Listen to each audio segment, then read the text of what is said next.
So hi guys, welcome back. I hope दोस्तों आप सभी अच्छे होंगे। और आज की इस वीडियो में दोस्तों हम डिमांड एंड सप्लाई जोन को समझने वाले हैं।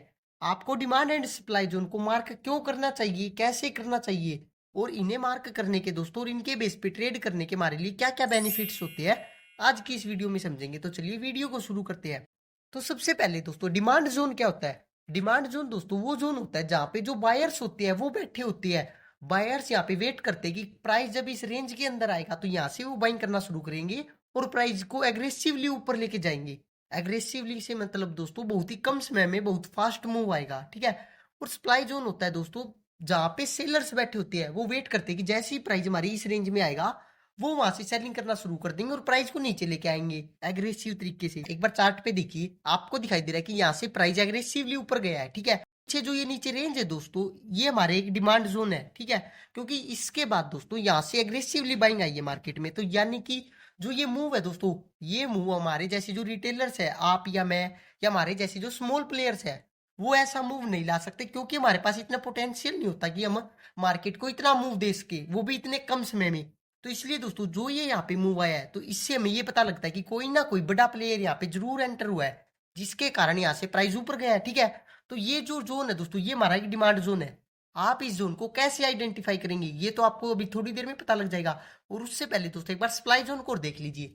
आपको दिखाई दे रहा है कि प्राइस यहाँ से अग्रेसिवली तरीके से नीचे गिरा है। तो इससे पहले की जो ये रेंज है दोस्तों, ये सप्लाई जोन है, क्योंकि इतना बड़ा मूव, इतनी बड़ी मार्केट में गिरावट हमारे जैसे रिटेलर नहीं ला सकते।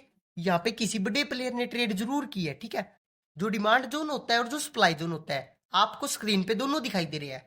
हमें पता है कि यहाँ से एक बार अग्रेसिवली मूव आ चुका है, तो हम ये एक्सपेक्ट करेंगे कि नेक्स्ट टाइम जब भी प्राइस इस रेंज को टच करेगा तो यहाँ से एक एग्रेसिव मूव दोबारा दिखाई देगा। हो सकता है नेक्स्ट टाइम जब यहाँ से प्राइस इसे टच करेगा तो इतनी स्पीड से ऊपर ना जाए, लेकिन दोस्तों यहाँ से प्राइस ऊपर जाने की प्रोबेबिलिटी ज्यादा होगी और हम यहाँ से बाइंग करेंगे, ठीक है। और ऐसे ही सेम दोस्तों सप्लाई जोन के केस में आपको दिखाई दे रहा है कि यहाँ से पहले सप्लाई आई थी मार्केट में, प्राइस नीचे आया, तो नेक्स्ट टाइम जब भी प्राइस इस रेंज को टच करेगा तो हम यहाँ से दोस्तों सेलिंग की ट्रेड्स बनाएंगे, ठीक है। अब दोस्तों आप डिमांड एंड सप्लाई जोन को कैसे मार्क कर सकते हैं, इसके तीन तरीके होते हैं। मैं आपको तीनों भी बताने वाला हूं, आपको जो सही लगे दोस्तों आप उसके बेस पे ट्रेड करना, और आपके लिए कौन सा तरीका बेस्ट रहेगा वो मैं आपको बता ही दूंगा। तो चलिए दोस्तों वीडियो को कंटिन्यू करते हैं। पहला है यूजिंग लास्ट पीरियड, सेकंड है दोस्तों यूजिंग कंसोलिडेशन, और थर्ड है दोस्तों यूजिंग वीक्स। तो चलिए जो हमारा फर्स्ट पॉइंट है दोस्तों, पहले उसे समझते हैं। आपको दिखाई दे रहा है कि प्राइस यहाँ से एग्रेसिवली ऊपर गया है, तो यहाँ पे दोस्तों हम एक डिमांड जोन मार्क करेंगे, ठीक है। अब वो डिमांड जोन क्या होगा दोस्तों, जो हमारी लास्ट पोजिट कैंडल है, यहाँ से प्राइस बुलिश है, ठीक है, प्राइस ऊपर गया है, तो आपको देखना है कि लास्ट बियरिश कैंडल कौन सी है जहां पे प्राइस नीचे गिरा था। आपको होगी कि ये है, तो इस कैंडल का दोस्तों हाई और लो मार्क करना है। ये जो रेंज है दोस्तों, ये आपकी एक डिमांड जोन होगा, ठीक है।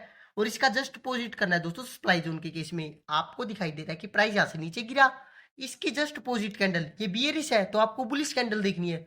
ये हमारी लास्ट बुलिश कैंडल है, इसका हाई और लो मार्क करना है, तो ये हमारा एक सप्लाई जोन है, ठीक है।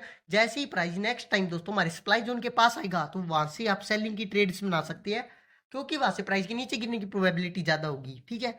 तो चलिए जो सेकंड वे है डिमांड एंड सप्लाई जोन को आइडेंटिफाई करने का, उसे समझते हैं। अब जरा चार्ट पे देखिए दोस्तों, आपको दिखाई दे रहा है कि यहाँ से प्राइस एग्रेसिवली ऊपर गया है, तो आपको क्या करना है दोस्तों, इससे पहले प्राइस ने कहाँ पे कंसोलिडेशन दिया है, आपको दिखाई दे रहा है कि प्राइस ने यहाँ पे कंसोलिडेट किया है, तो जो ये रेंज है दोस्तों, ये हमारी एक डिमांड जोन होगी।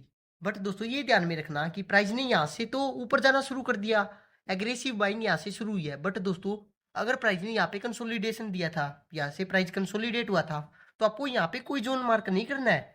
जहां पे हमारी फर्स्ट मोमेंटम कैंडल बनी है, ये हमारी फर्स्ट मोमेंटम कैंडल है।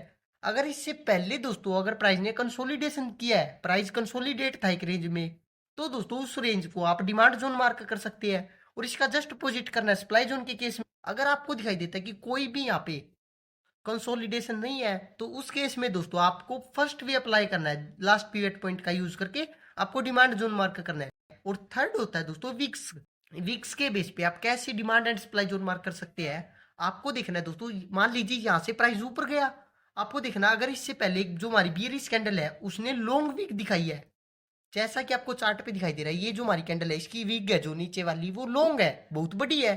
तो इस केस यहाँ पे दोस्तों हमें पूरी कैंडल का साइज नहीं लेना, यहाँ पे केवल हम विक्स का यूज करेंगे। जो ये नीचे वाली विग है दोस्तों, ये हमारा एक डिमांड जोन का काम करेगी और इसका जस्ट अपोजिट करना है दोस्तों सप्लाई जोन के केस में। दोस्तों अगर आप बिगिनर्स है तो आपको ये ध्यान में रखना है कि जो थर्ड वे मैंने आपको बताया है डिमांड जोन या सप्लाई जोन को मार्क करने का, आपको उसको यूज नहीं करना है, क्योंकि उसके लिए दोस्तों सम अदर कंडीशंस होती है जिनको आपको यूज करना होता है। बट अगर आप बिगिनर्स है तो आप केवल जो फर्स्ट टू वेज बताई है मैंने, उनके बेस पे डिमांड एंड सप्लाई जोन को मार्क करना।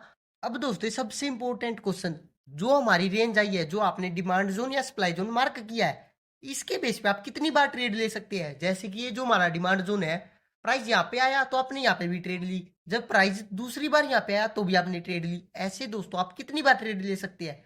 वैसे तो दोस्तों जो डिमांड जोन होता है या सप्लाई जोन होता है, उसके बेस पे आप मल्टीपल टाइम्स ट्रेड कर सकते हैं। बट दोस्तों अगर आप बिगिनर्स है तो आप केवल एक ही बार ट्रेड लेना, सेकंड टाइम दोस्तों उस रेंज के बेस पे ट्रेड मत लेना, ठीक है। आई होप दोस्तों आपको वीडियो समझ में भी आई होगी और इन्फॉर्मेटिव भी लगी होगी। अगर वीडियो पसंद आई हो तो वीडियो को लाइक एंड शेयर और चैनल को सब्सक्राइब जरूर करें। And thanks for watching.